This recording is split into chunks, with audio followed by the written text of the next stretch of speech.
สิไปตลาดสดเนาะบ่ฮู้ว่าสิได้หยังมากินได้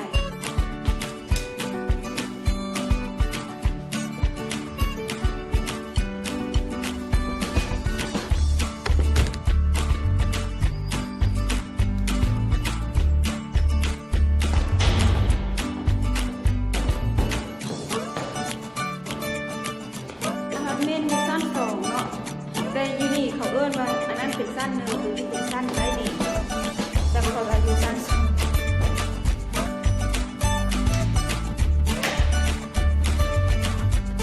ที่นี่อากาศดีนี่แหละ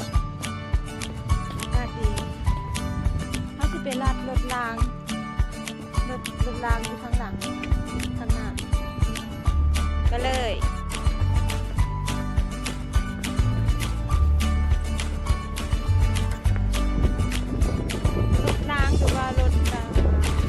เขาเอิ้นแกล้มเนาะอยู่นี่แล้ว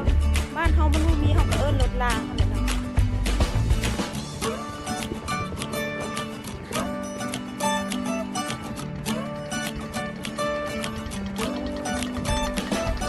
นี่ไฟเขียวแลน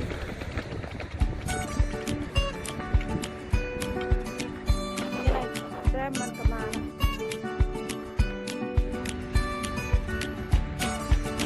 อันนี้เป็นสถานีแกล้มอยู่ที่หน้าบ้านเนาะจะได้มาห้องตัวนี้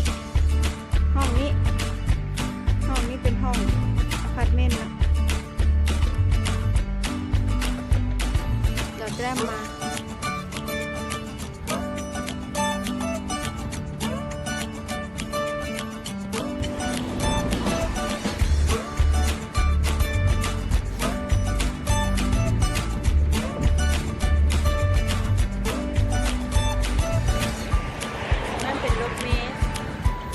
สาย24ผ่านหน้าบ้านเนาะ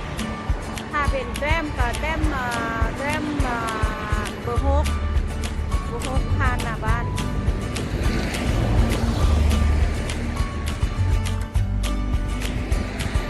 ทางออกนอกเมืองมาแล้วแต่ว่าทางเข้าในเมืองยังบ่มาถ้าต่อไปแกล้ม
ตลาด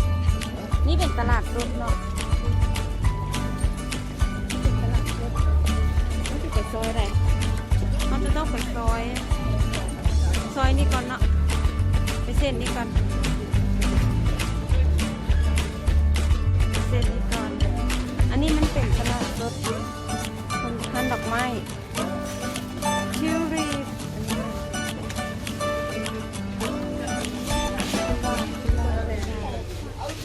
อันนี้ราคาของแต่ละหมัดเนาะราคา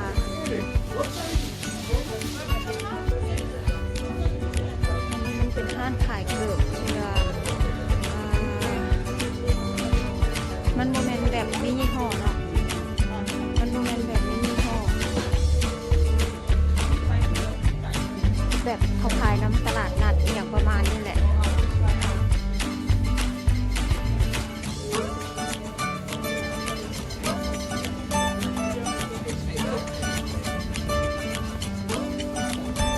เป็นแบบตลาดนัดหรือว่าตลาดคล้ายๆก็แบบว่าตลาดคนดินอย่างนั่นแหละแต่ว่ามันทีนี้แต่อาทิตย์หนึ่งมี3 มื้อเนาะมีจันทร์มีพุธศุกร์เอาว่าเป็นจันทร์พุธเสาร์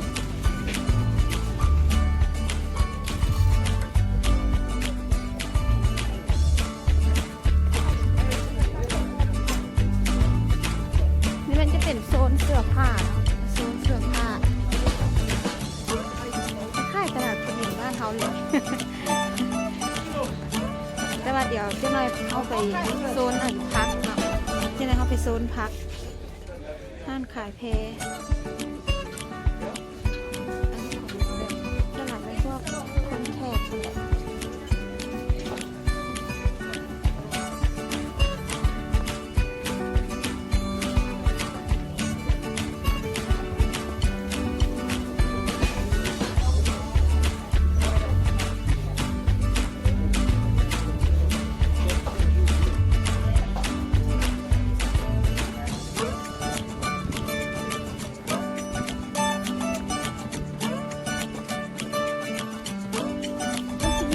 หลอกให้เขาย่างมันเป็นฐานเขาย่าง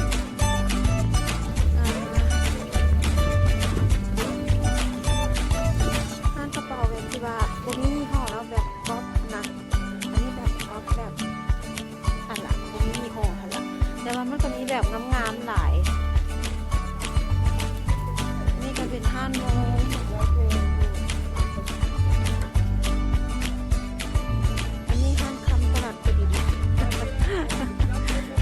ตลาดพอดีอันนี้เป็นแบบขายถุงน่องหรือว่าบาร์นั่นเอง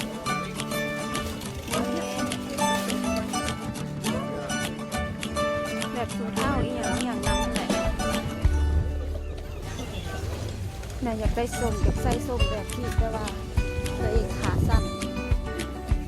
คันซื้อไปก็ต้องได้ตัดทั้งนั้นลุมมันออกกับโบงามจ้ะ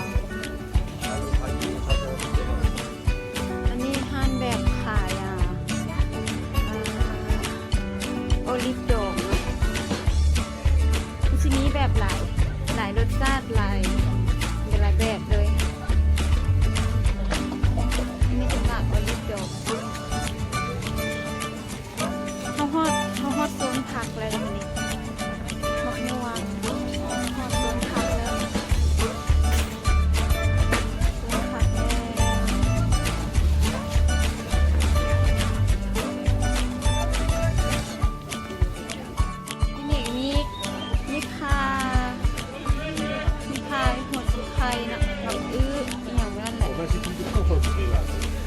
ข้าวงอกอันนี้มากก็เลย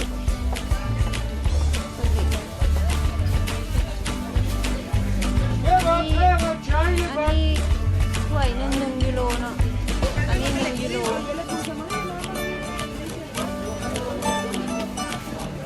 มีผัก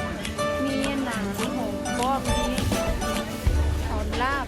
มีพัสลีมีหลายอย่างมีผักซีนำมัดละ1 ยูโร พร้อมกับอันนั้นหัน3 มัด1 ยูโร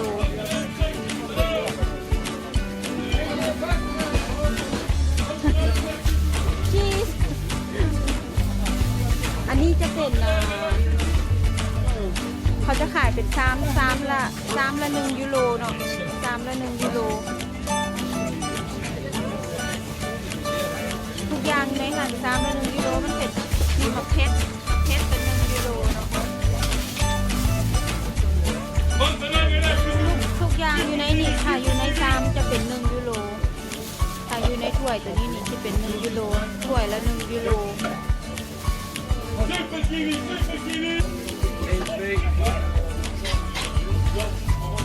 หัวกระเทียมอ่อนเอาไปดองที่จะนี่ก็1 ยูโรทุกอย่าง1 ยูโรอยู่ในถ้วยอันนี้เป็นห่านหมักไหม้เนาะห่านหมักไหม้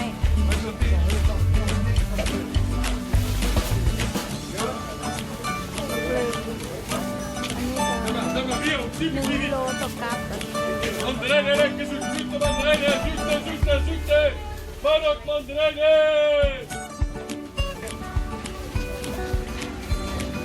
ยูโรอยู่ในกระถ้วยนะอีกอย่าง1 ยูโรอะโวคาโดเพชรอันนี้1 กิโล1 กิโล6 ยูโร50 เซนเนาะ1 กิโลอันนี้แม่กับ1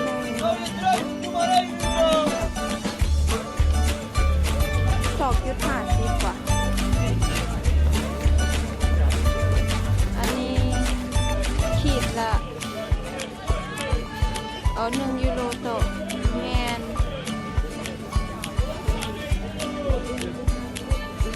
1 ยูโรต่อครึ่งขีดว่ะ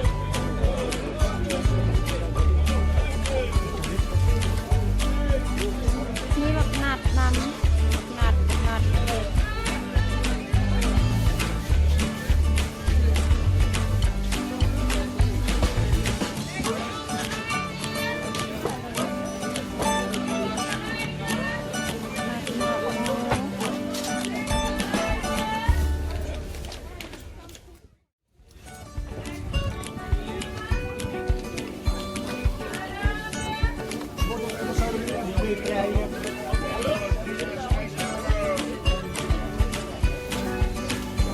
มีผักแตงน้อย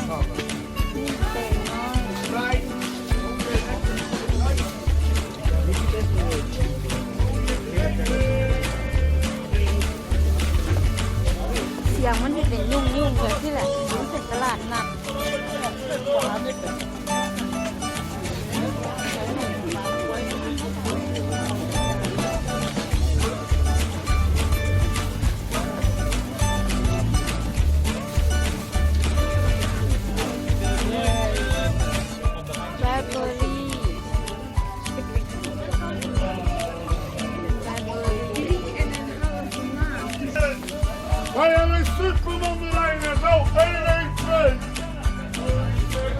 โซนนี้จะยุ่งแน่ห้องขายดอกไม้เขา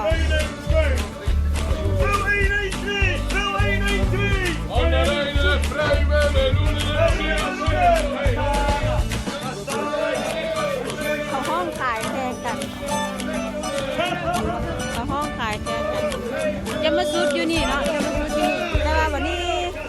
เขาจะไปโซนขายป่าเนาะเขามาฮอดโซนขายของสดแล้วเนาะประเภทป่าประเภทอาหารทะเลจะอยู่นี่รวมอยู่นี่เบิดเดี๋ยวทายพอเราจะมาซื้อ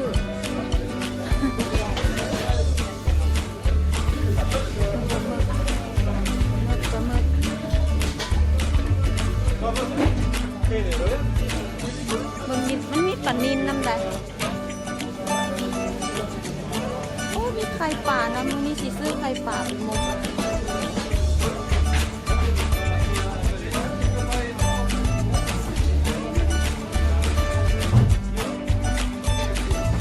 นี่มุกของหมักอยู่นี่เดี๋ยว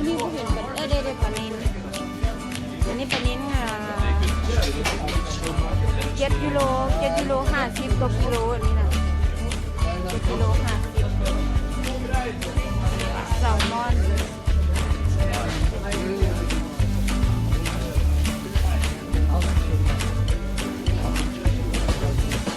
เป็นนุ่มๆในยินลูกกระมุดตัว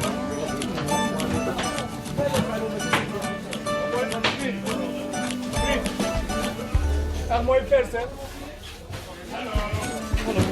Hello. Goeiedag. I'm served already. I'm very waiting. Thank you.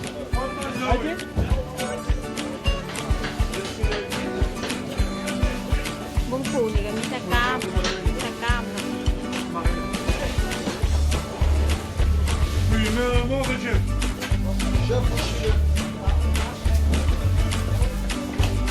โอ้ยหมดของหมดอันนี้เขาจะยกโต๊ะนี่อันนี้จะเป็นโซนขายกับทุกซัดที่เป็นอ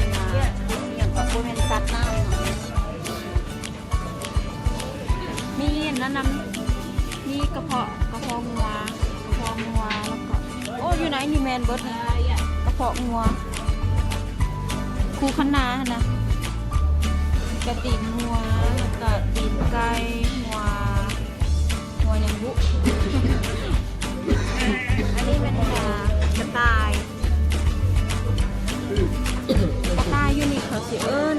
ภาษาฮอลแลนด์ก็จะเอิ้นกระไนนะกระไนกระต่าย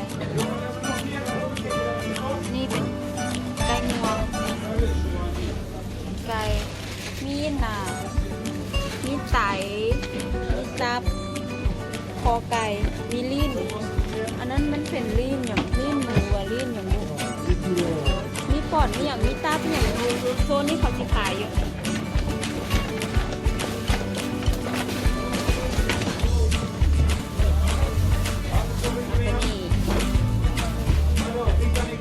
มักแบบไหนเลือกเขาม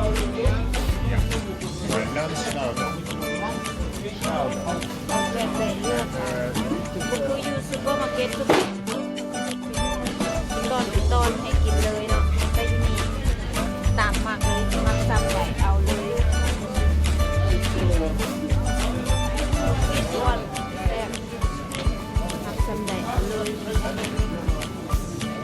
ก้อนใหญ่ๆนี่ปูน้ำปูม้านี่ตายละปูม้าแล้วก็ปูน้ำตัวใหญ่ๆ How many?เข้ามาฮ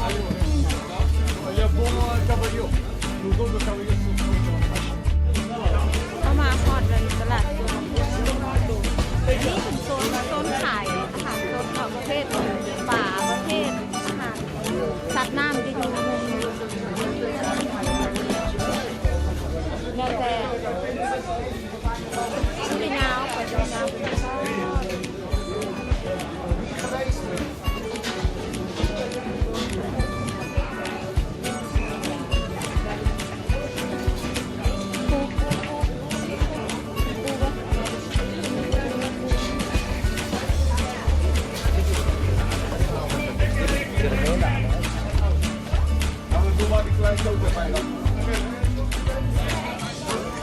เอียนทะเล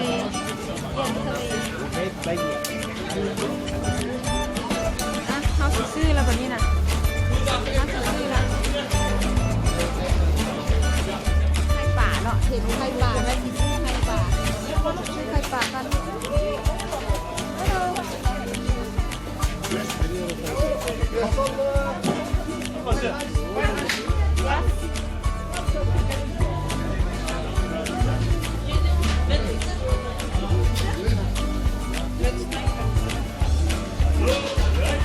ไข่ป่าเข้ามาโควันกดบิน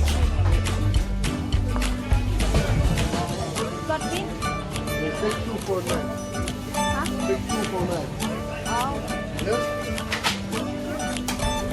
Yes?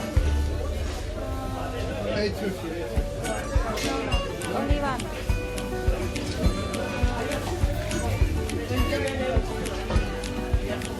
ถาดหนึ่ง5 ยูโรเนาะไข่ป่า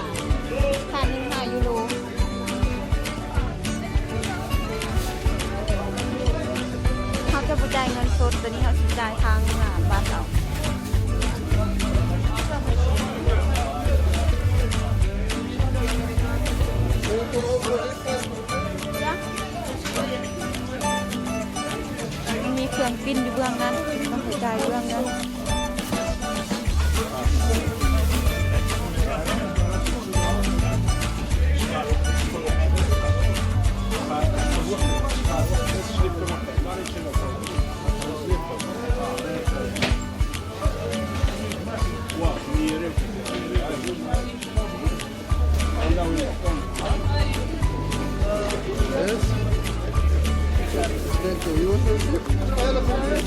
Yeah,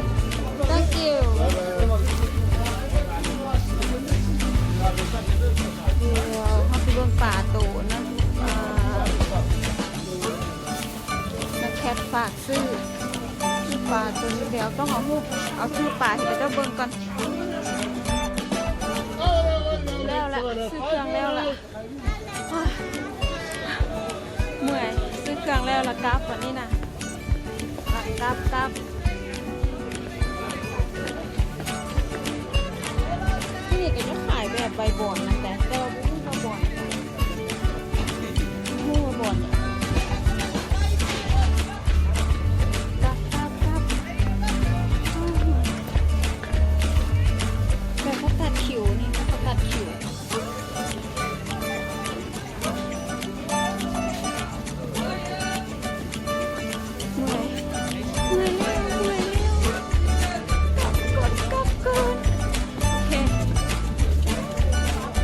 ขอบใจที่เข้ามากดไลค์กดแชร์กด Subscribe เนาะแล้วพบกันใหม่ในคลิปหน้าขอบใจหลายๆบ๊ายบาย